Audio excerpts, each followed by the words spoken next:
Ito kanina lang ito mga kababayan. Nung inaaresto siya. Kumakain siya dito sa may Newport. Dito lang yan, malapit sa may Marriott Hotel.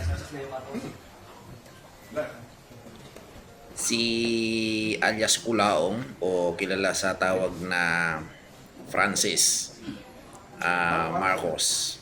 Leo Marcos. Francis Manguzen.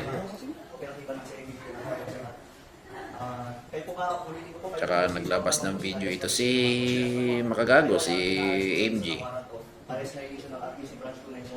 Ang complainant dito ay walang iba kundi si MG. Maaari nga tumawag pa siya ng abogado niya, no?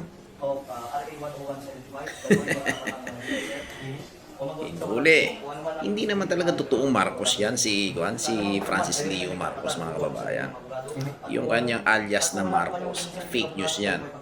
Yung ipinagkakalat ng mga vlogger ni BBM na wala daw sinasanto kahit kamag-anak daw ay kaya daw ipahuli o kaya ipakulong ng administrasyon. Hindi naman Marcos yan si Manguzen, si Kulaong. Fake pa niya yan, fake real name niya na Marcos. Sinasabi niyong Marcos yan. Diba? Si Francis Leo Marcos na yan, mga kababayan, marami yan siyang na-scam.